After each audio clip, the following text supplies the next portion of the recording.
Je faisais une conférence sur le véganisme au niveau global, c'est-à-dire le véganisme pour les animaux, le véganisme pour la santé et le véganisme pour l'environnement. Voilà, on voyait les trois aspects, les trois bonus, on va dire, entre guillemets, du véganisme. Et donc là, j'ai demandé à des animalistes si ça les intéressait que je fasse une conférence sur le véganisme. Et ils m'ont dit oui, je leur ai dit je voulais quoi? Est-ce que vous voulez pour les animaux, pour la santé ou pour l'environnement? Sachant qu'ils m'ont dit ce sera à peu près une demi-heure.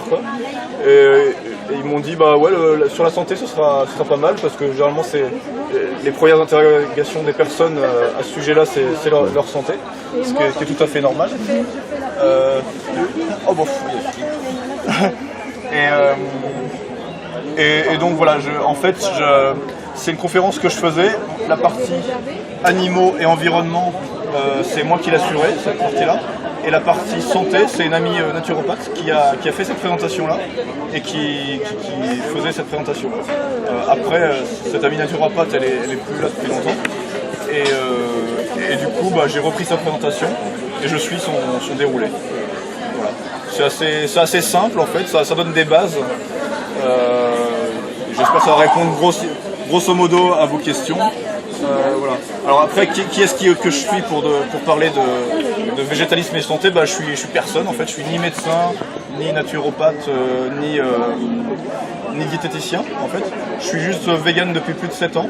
Et évidemment quand on devient vegan, on regarde si pour la santé c'est bien, les carences, etc. qu'on peut avoir. Donc en fait c'est juste, voilà, au bout de 8 ans quasiment de végétalisme strict, c'est un peu tout ce que je sais quoi. Sachant que je ne me suis pas plongé dans les études spécialement sur la santé. Par contre j'ai entendu des conférences de médecins végétaliens qui avaient étudié beaucoup de choses là-dessus, des conférences de nutritionnistes, etc. Donc voilà. Enfin, comme toute personne végétarienne ou végane, on parle beaucoup de santé. Donc, il va parler.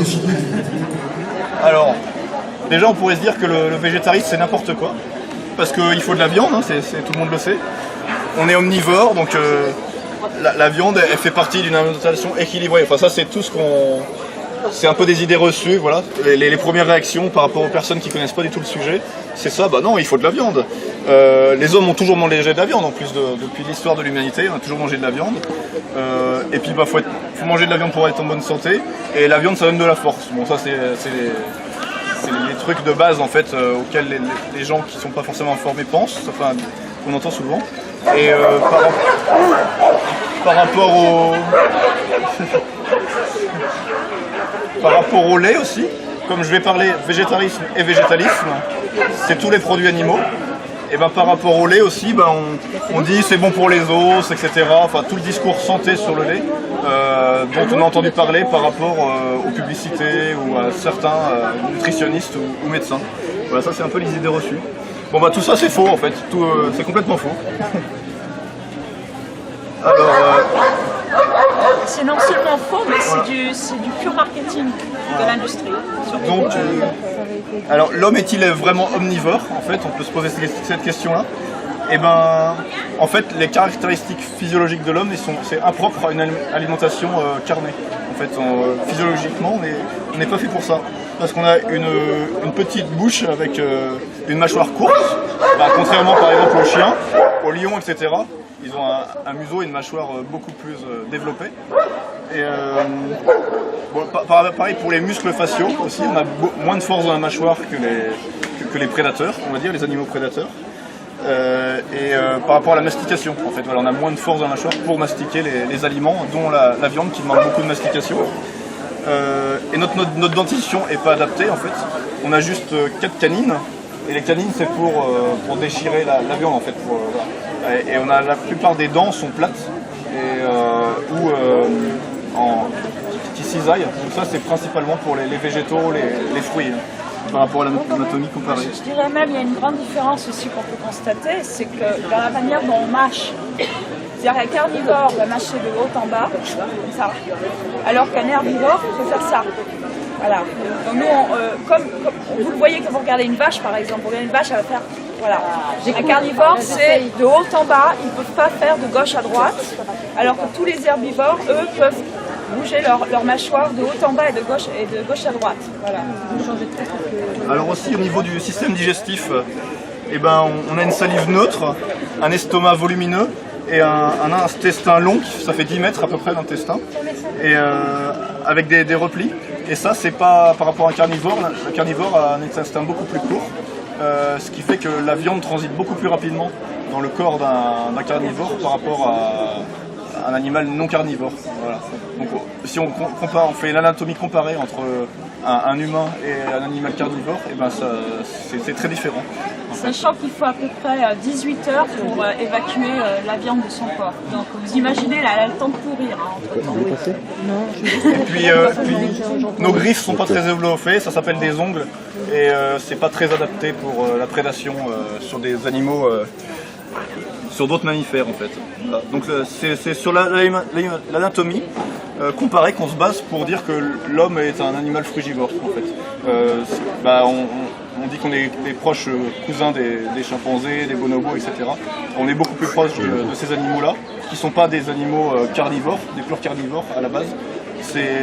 Les grands singes sont plutôt des animaux frugivores tropicaux et qui sont charognards par opportunisme en fait. Si jamais ils voient un animal mort ou des petits animaux qu'ils peuvent facilement capturer, eh ben, ils peuvent le faire. Voilà. Mais ils n'ont pas les moyens de chasser eux-mêmes un animal. Nous, c'est uniquement notre technologie qui nous a permis de chasser les animaux. Cette information-là est très importante pour eux. Et on voit que tous les peuples du monde ont toujours combiné une légumineuse et une céréale. En fait. Voilà. Mais nous, cette information-là, elle nous est plus utile maintenant. De toute façon, oui, la combinaison, de toute manière, ça fait 30 ans qu'on sait, les Américains savent par exemple que ce n'est pas nécessaire pour les pays occidentaux, mais on continue, le mythe continue à être propagé en Occident que c'est nécessaire de combiner, alors qu'en fait pas du tout. Voilà. Ça, c'est un mythe économique. Hein. C'est un mythe économique. Après, il y a une interrogation sur le fer. Voilà. Où est-ce qu'on va trouver le fer dans le règne végétal? Alors, on les trouve dans les lentilles, les haricots et les pois secs, dans le persil et les épinards, dans le pain complet, dans les orties aussi, c'est un peu plus moins facile. Et il faut savoir qu'il y a des inhibiteurs d'absorption de fer. Donc, si on a certains comportements, et ben, ça va faire qu'on va absorber moins de fer. Donc qu'est-ce qui empêche de bien absorber ce fer? Il y a le thé, le café, le cacao et l'alcool. Voilà. Donc si on consomme trop de tous ces 4 aliments, et ben, ça va faire qu'on va réussir à moins absorber le fer. En fait, on va plus évacuer le fer qu'on absorbe. Non, est-ce que c'est comment mieux l'absorber? Voilà, alors pour faciliter l'absorption, maintenant, comment on fait? Et ben, c'est la vitamine C et autres acides organiques. Donc, dans la vitamine C, bah, c'est les fruits et les légumes. En fait, voilà. Donc, c'est simple, pour mieux assimiler le fer, il suffit de manger des fruits et légumes. Voilà. Exactement, c'est aussi simple que ça.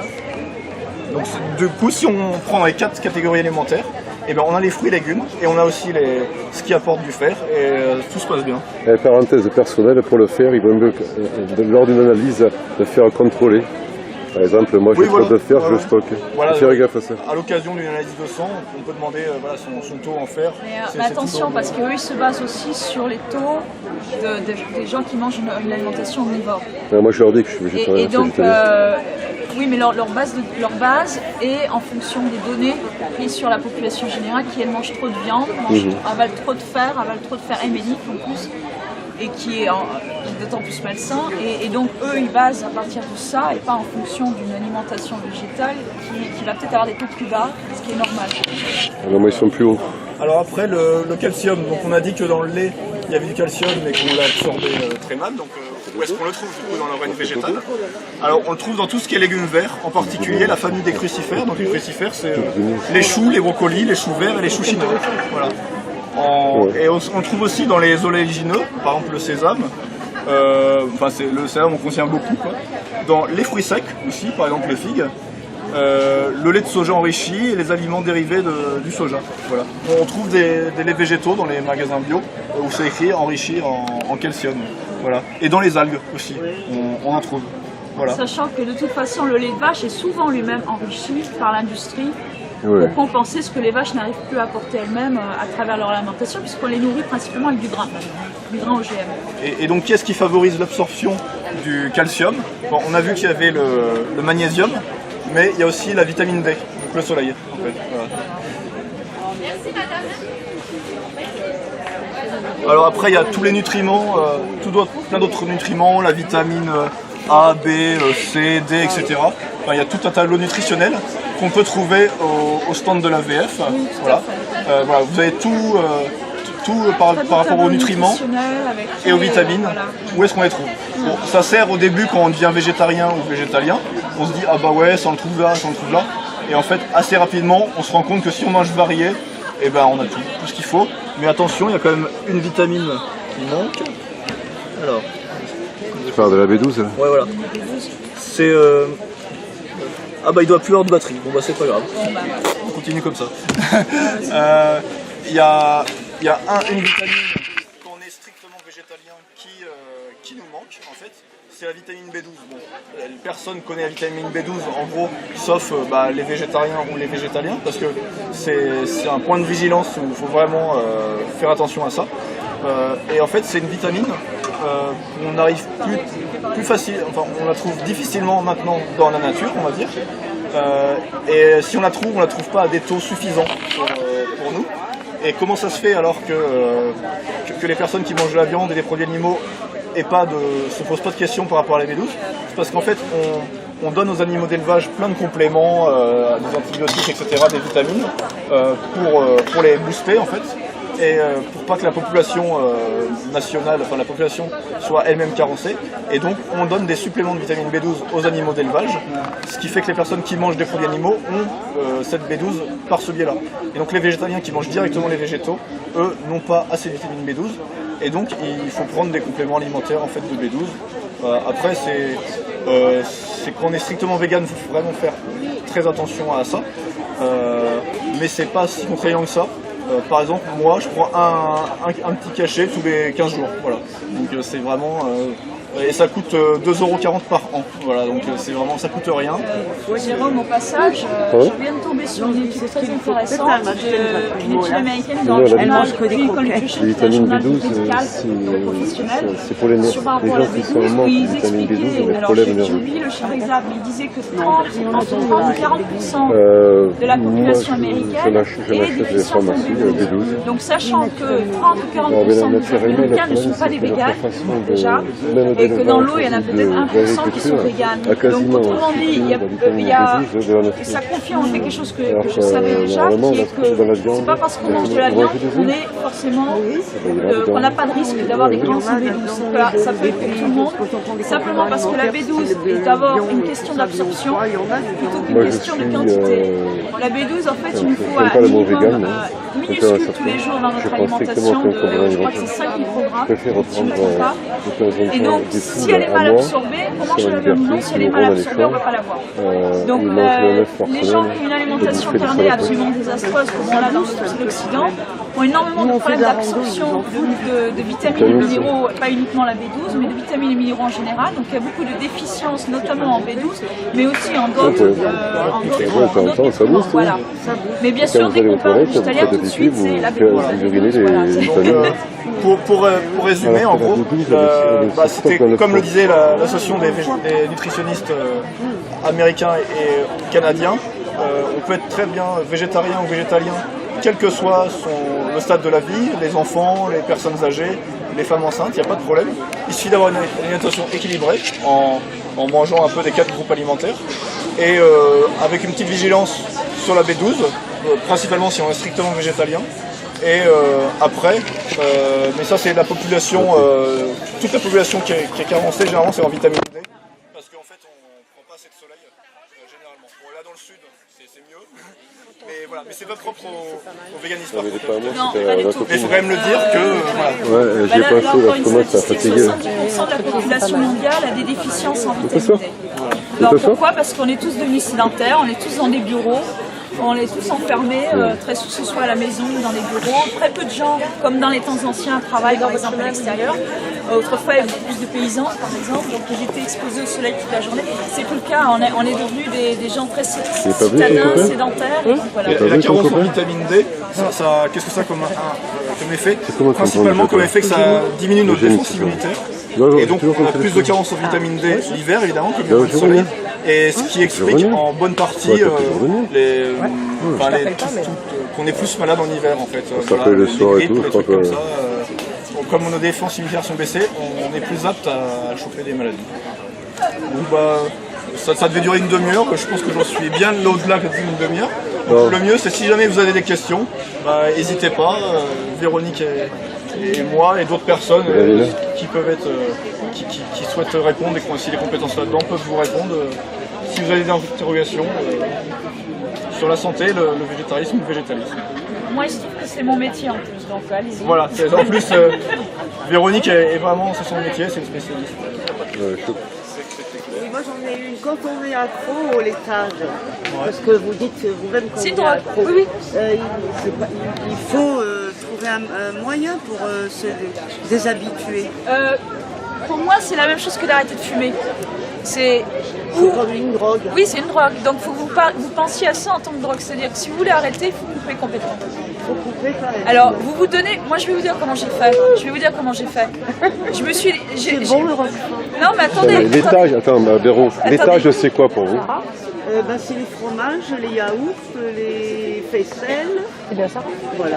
Alors, moi, je vais vous dire qu'il y a de plus en plus, fromages, vous allez trouver de plus en plus de très bons fromages végétaliens. Vous allez dans les Biocoop, vous allez dans... Bon, moi, je suis de Nîmes, mais la Bioboutique, il y a la Biocoop notamment, mais même ailleurs. Hein, et vous avez de très bons fromages végétaliens. Certains, moi, je sais que j'apporte, par exemple, un exemple, j'aime beaucoup soja mi. Pourquoi? Parce que ça me rappelle le boursin. Bon, voilà.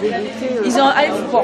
Mais il y en a plein d'autres, On en trouve de plus en plus. Bon, c'est vrai qu'on les trouve plus sur Internet qu'autre chose pour l'instant. Mais ça commence à venir. Si vous allez dans une Biocoop, vous trouverez des variétés.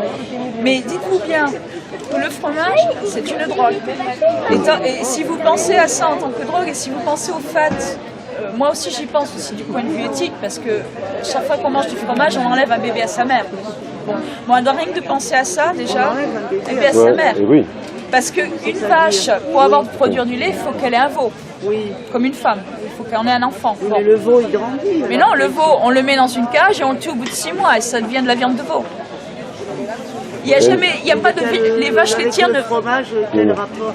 Le rapport... Je ne vais pas le manger. Attendez, vous êtes complice. Le rapport c'est que pour avoir l'industrie du veau, il faut qu'il y ait l'industrie du laitage.